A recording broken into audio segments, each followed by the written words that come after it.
Don't be disappointed, folks, but there's no visual today.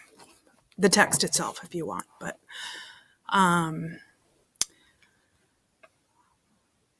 yeah, I just have a lot going on.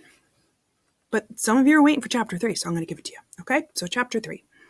Sister Maria wore a men's crewneck sweater, but her cleavage line was still visible. Ooh, sister.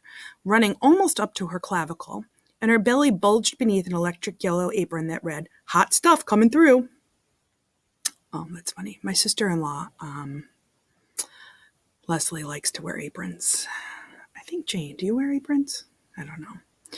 While Evelyn assembled ingredients for a slow-cooked dinner, Sister Maria removed muffins from the oven. She eyed the brown mounds in their tin and said, "Bran is nobody's favorite, but it won't kill us to be health-conscious. Our bodies are temples, after all." After she dusted her hands of flour and slipped the apron over her neck, Maria prepared for her daily Reiki ritual. Reiki ritual. Reiki. I don't know what that word is because I don't do it. She arranged her pad on top of the kitchen table and pressed play on her 1990s era boombox, which emitted ethereal Eastern flute music just in time for the first resident to descend stairs for her morning treatment. "Morning, sisters," Esther said as she shuffled in, rubbing sleep from an eye with the heel of a hand.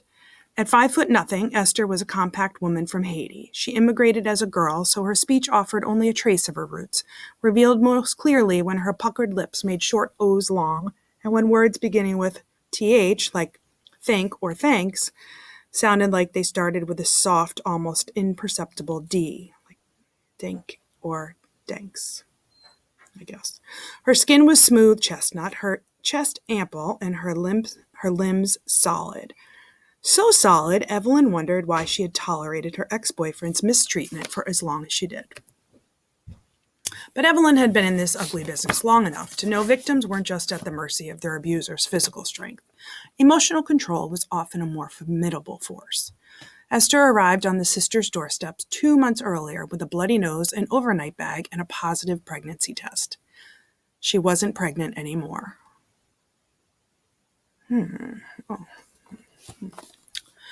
"Blessed morning, Esther," Maria said with a grin so broad and genuine, Evelyn didn't know whether to roll her eyes or hug the woman. Inspired by the sound of music and the flying nun, Maria had joined their order 40 years earlier, back in the late 1960s after the change to Vatican II, in the sweet spot when becoming a nun wasn't such an ordeal, but the station was still respected by the general population. There's a sweet spot to becoming a nun. That's hilarious. But it was not quite as fun as Maria had expected. She imagined living with a bunch of women would be like a sleepover that lasted a lifetime. She'd made the best of it, though, sunbathing nude on the roof of the convent, curling women's hair with toilet paper rolls, organizing games of charades, and writing and directing plays and spoof songs that teased the older nuns. Maria clasped her hands atop her belly. "How'd you sleep?" "Can't complain," Esther said. "Who says?" Evelyn asked. She swiped the steel of a butcher knife across her pant leg and positioned a carrot on her cutting board. I don't like these E's. Evelyn and Esther. Esther is a resident from Haiti. Evelyn is a nun. Okay. Who says? Okay, so she chopped onions. Who's chopping? Evelyn, the nun. Chopping onions, garlic, carrots, and celery. Rinsed dried navy beans and picked through them for stones. Why would there be stones in beans? That's gross.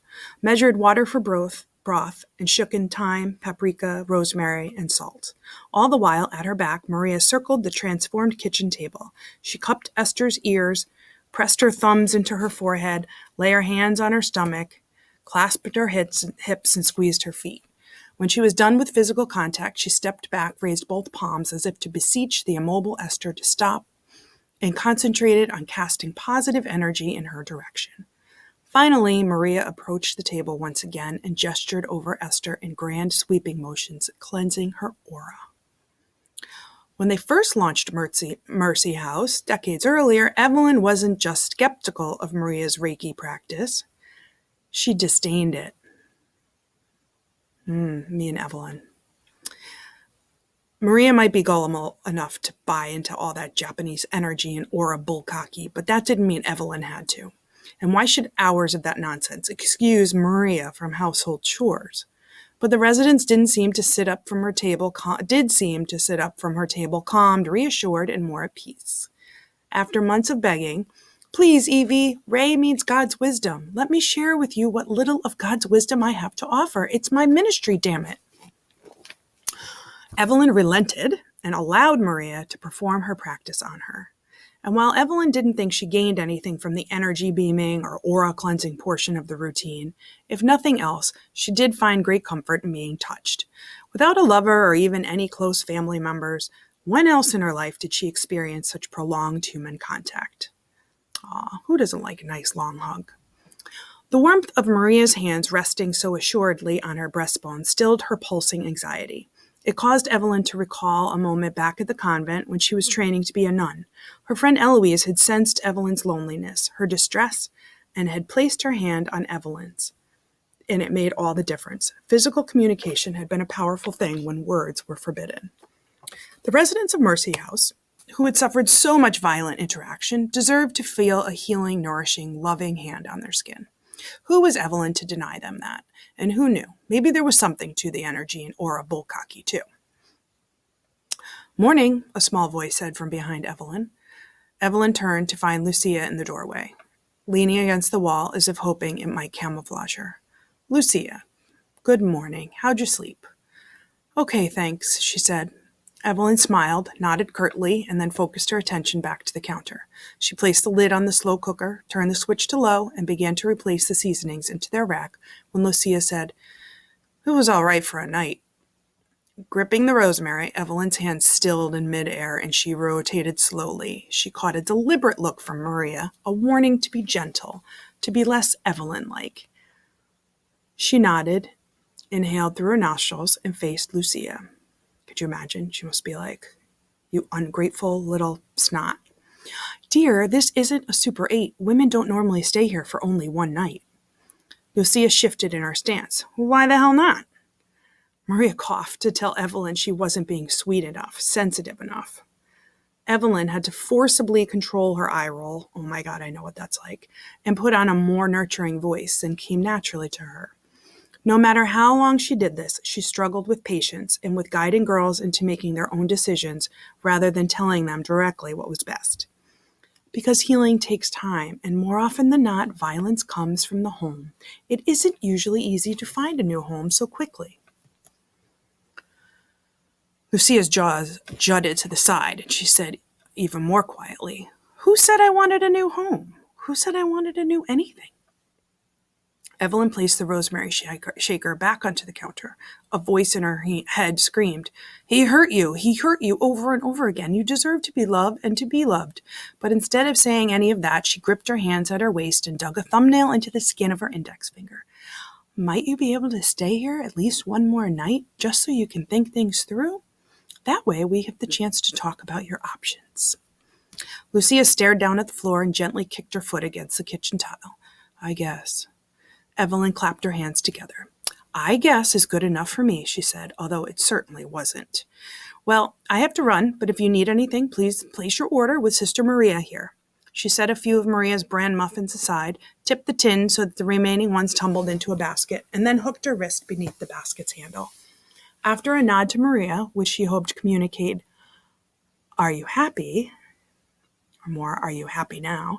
she walked past Lucia and down the hallway, toward the front door.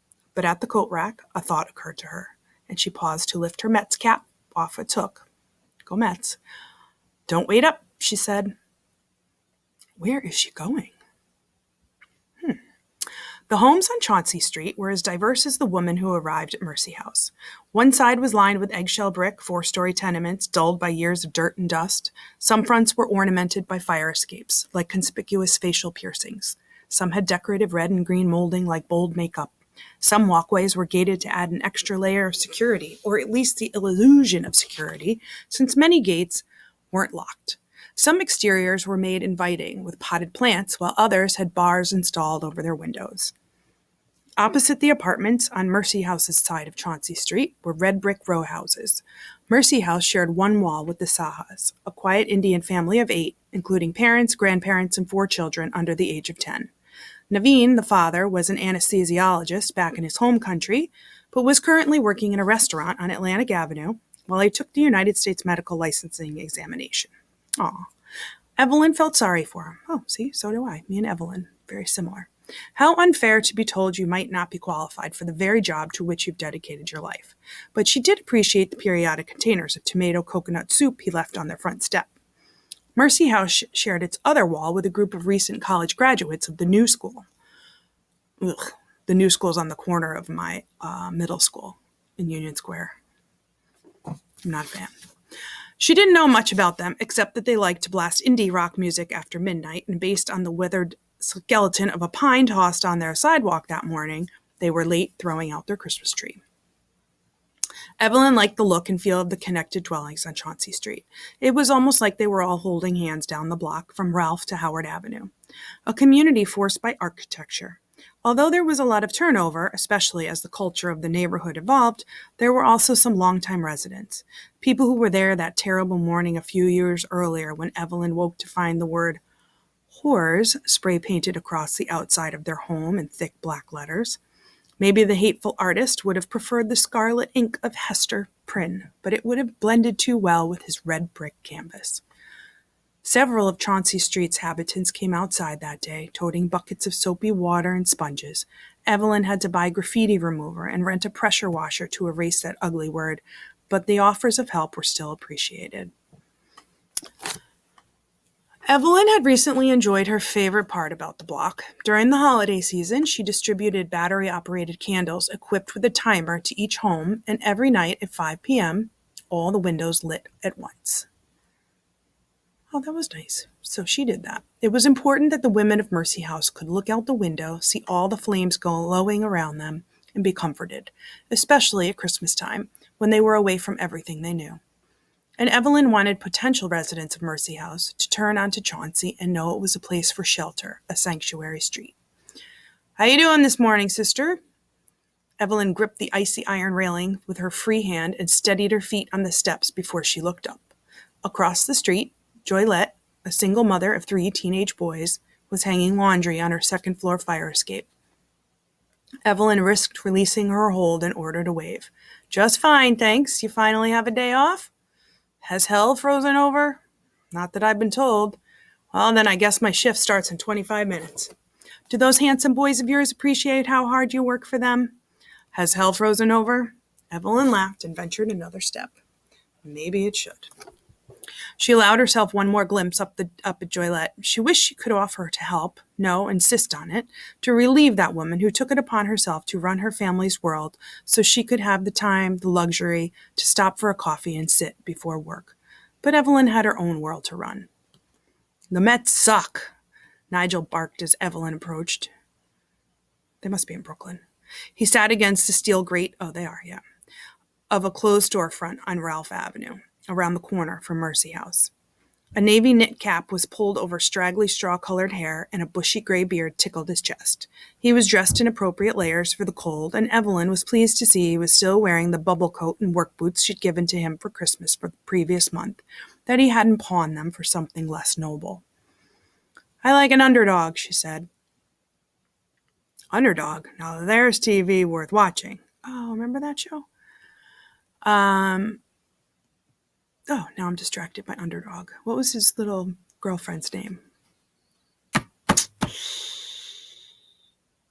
Oh, here I come to save the day. Was that the right one? No, that's Mighty Mouse. I forget. Anyway, doesn't matter. Mets are the underdog. Now there's no Mets because there's no baseball. He lifted his chin to snoop the contents of her basket. "Blueberry?" he asked, hopeful. "Not so fast," she said, and pulled the basket back against her body. "What do you have for me?" Nigel settled back into his spot. "A girl came by in the middle of the night, maybe 2 or 3 o'clock. That much I know. I opened the door for her, as you may have noticed."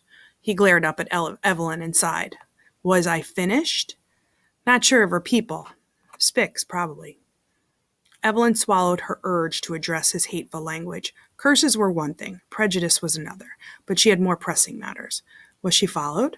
No, she was by herself. Pretty little thing in the dark all alone. Not too bright. Did you recognize her? She asked.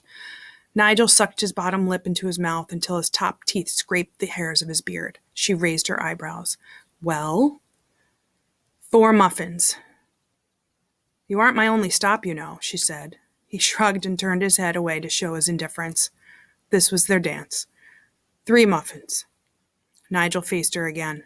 She hangs around with Juan or Jorge or whatever his effing name is, the thug with the cross on his face. Shit, Evelyn said. She knew just who he was describing. Angel Perez had a Gothic cross tattooed on his cheek.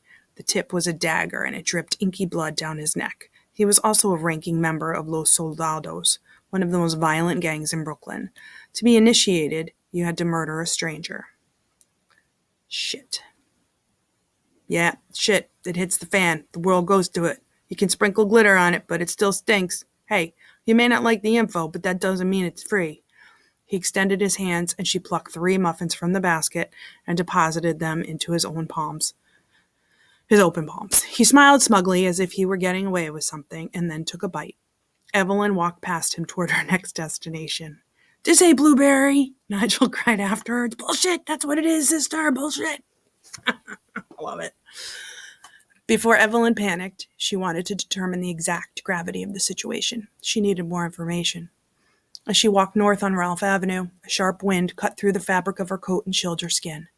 This is what you get for buying winter wear at a flea market. Wool my ass, she thought, and pinched her collar closed with a bare hand. She cursed herself for remembering her Mets cap but forgetting gloves. But the cap was an icebreaker. Gloves weren't nearly as valuable. The clouds were heavy with snow, and their slate was a dull contrast to the 3-story brick-faced buildings on either side of the avenue. The store awnings were in desperate need of repair. The yellow of the halal shop was streaked with dirt, and the green of the African market was faded and torn across the first letter, making it appear to read frickin' grocery store. Lights were beginning to flash on in the adjacent retailers, Goodwill, Family Dollar, and Bargain Hunters. A McDonald's bag skittered across the sidewalk. Evelyn stopped forward as if to pick it up, but then she spotted a crushed styrofoam coffee cup just beyond it.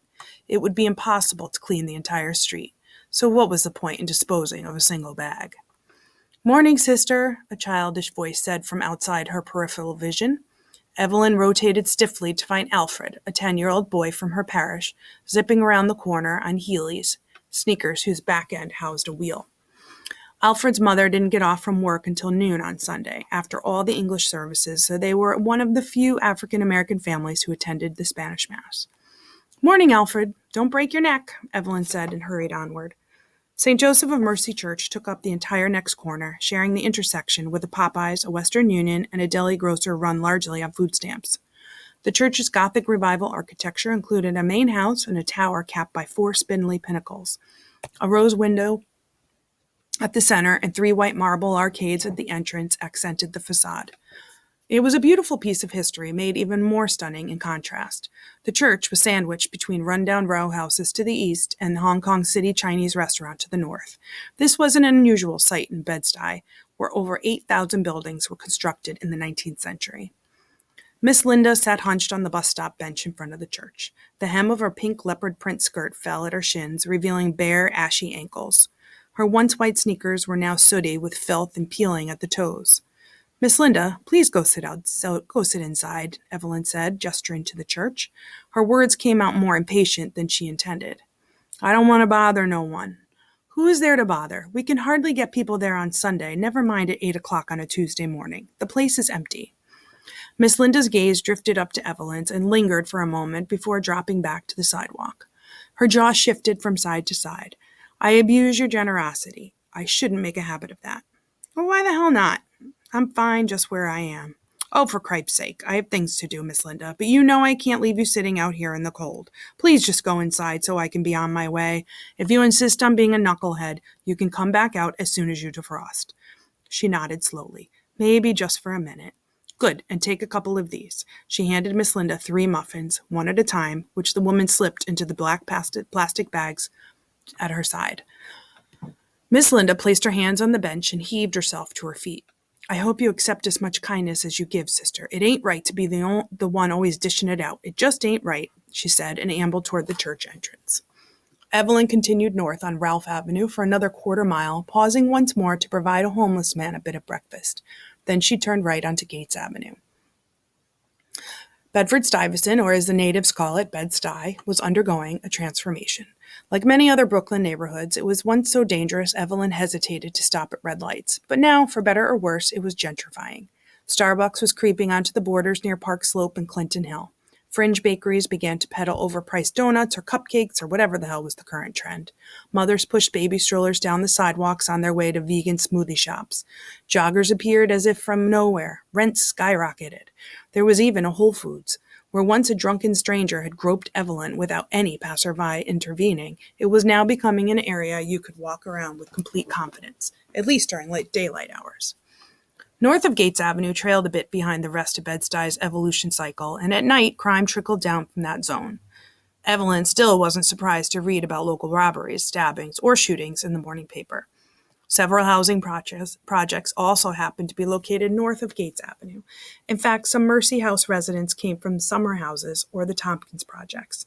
The latter, was also home to several known gang members, including Angel Perez.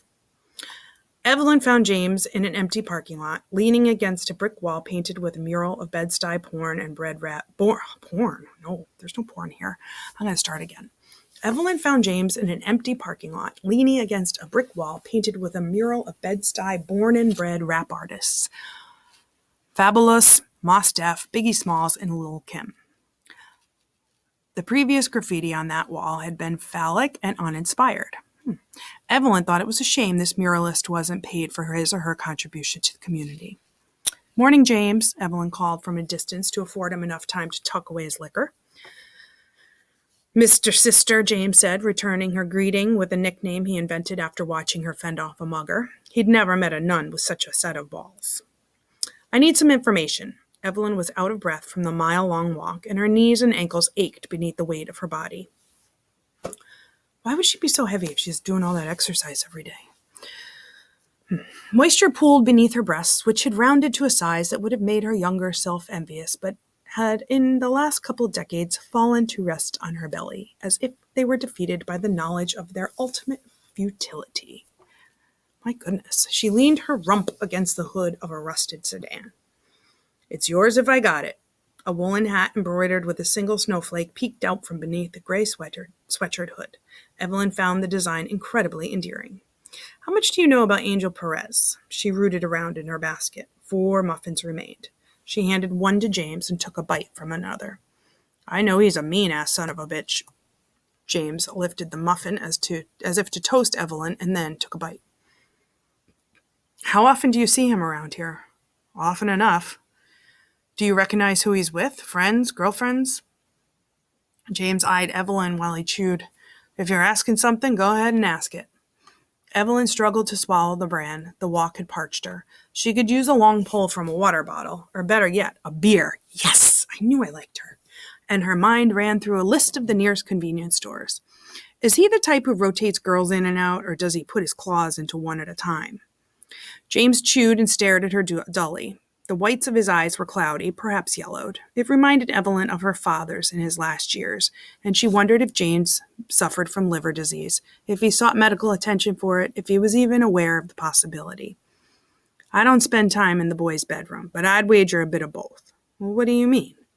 "I only ever see him out with one girl, but that don't mean he don't spread his love around when she ain't looking." Evelyn closed her eyes and nodded. That's the answer she was afraid of. That one girl, Angel's one girl, was sitting at her kitchen table, and he'd want her back. James intuited her concern. "Let me guess, you got a new girl last night, and Angel got trouble in paradise." "That bruise on her eye didn't look like paradise to me." James's lips parted into a smile, revealing a tooth gap. "Hey, love hurts. Only a person who wouldn't be on the receiving end of domestic abuse could say such an asinine thing." She shook her head. "If you really loved someone, you wouldn't hurt them." James' eyelids lowered, and he extended his hand for another baked good.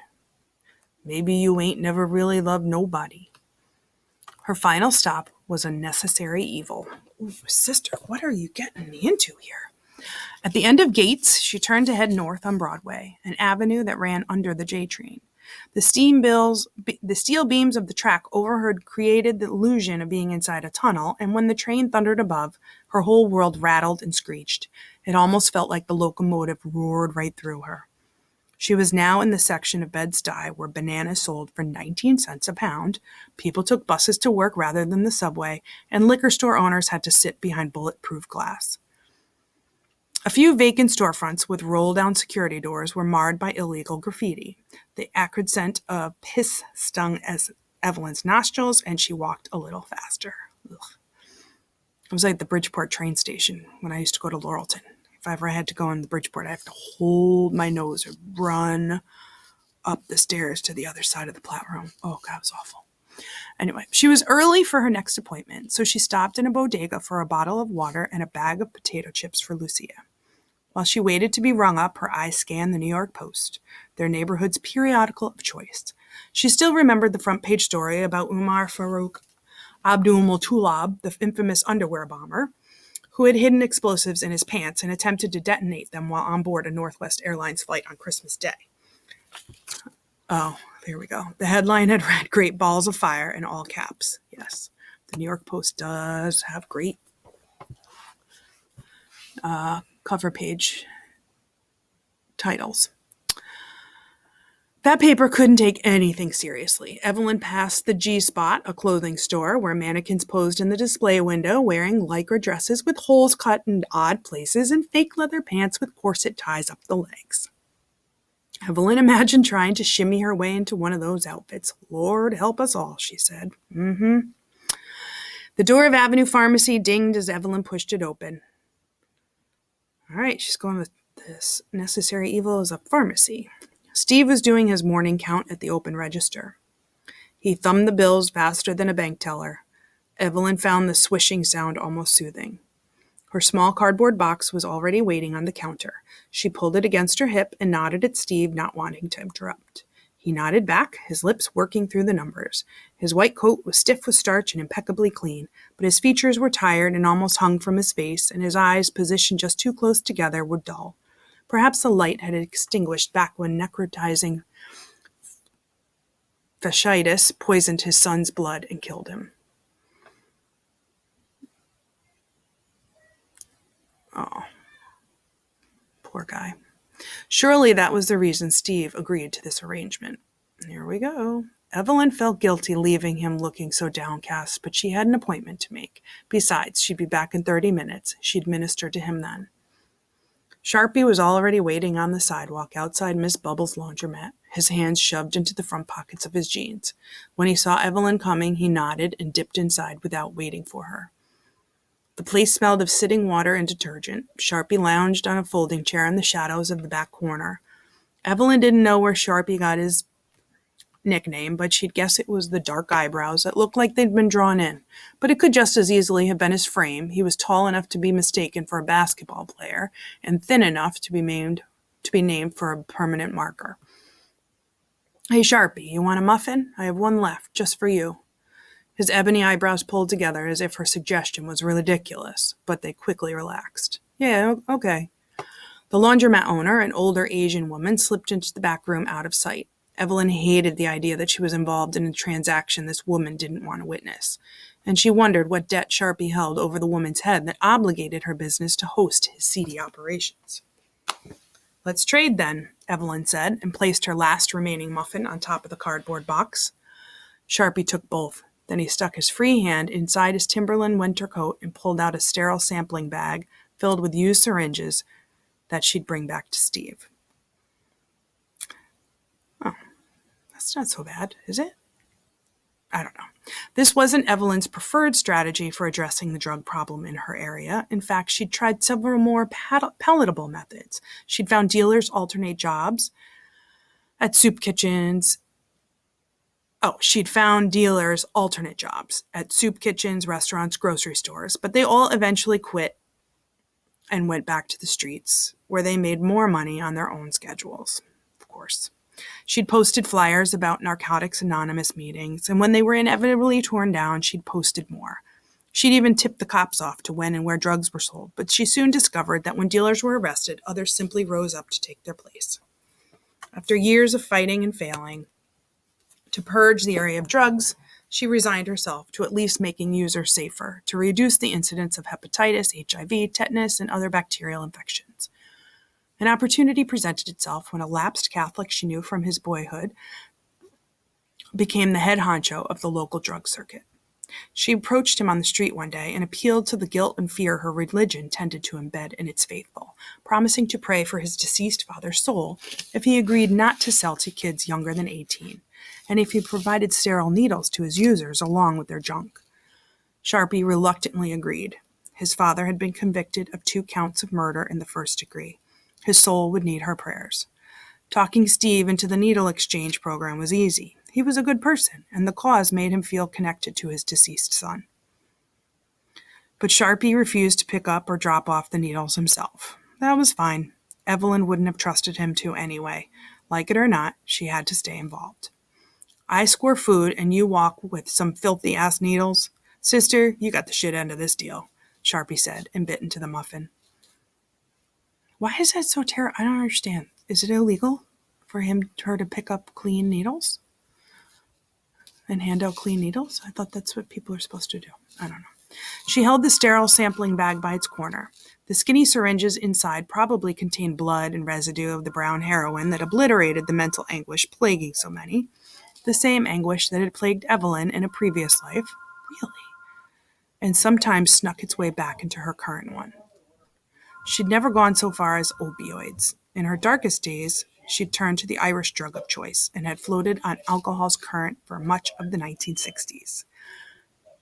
Even all those decades later, having drug paraphernalia in her possession awakened an old thirst, or at least a curiosity. How much better might she feel if she just gave in? She reminded herself such a feeling was only an illusion, a selfish escape from a place that still existed, even if you closed your eyes to it, a place that needed her. She dropped the paraphernalia into her now empty basket and nestled the bodega's plastic bag on top to make her stash discreet. Then she said to Sharpie, "Yeah, I'd say you're getting away with murder." Back in the 1990s, after the AIDS crisis had roared through New York City, but before needle exchange programs were established, Evelyn had cleaned syringes herself. She would sit in her little concrete backyard beside a bucket of water and a bucket of bleach, fill the syringes with one liquid, then the other, empty the blood residue into the storm drain. Well, that's not a good idea. Remove the plungers, soak the disassembled pieces in the Clorox, and then rinse them, her hands red and stiff from the cold air despite her rubber gloves, whispering the magnificent all the while. Oh, of course, not the magnificent, the Magnificat, all the while. He casts the mighty from their thrones and raises the lowly. He fills the starving with good things, sends the rich away empty. And every morning she woke and wondered if this was the day they'd finally make her sick.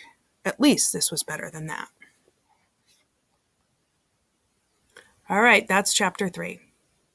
I know it wasn't exciting, but it is what it is. I'll try for more fun tomorrow. It's the weekend. Maybe I'll get Peter to bring me another beer.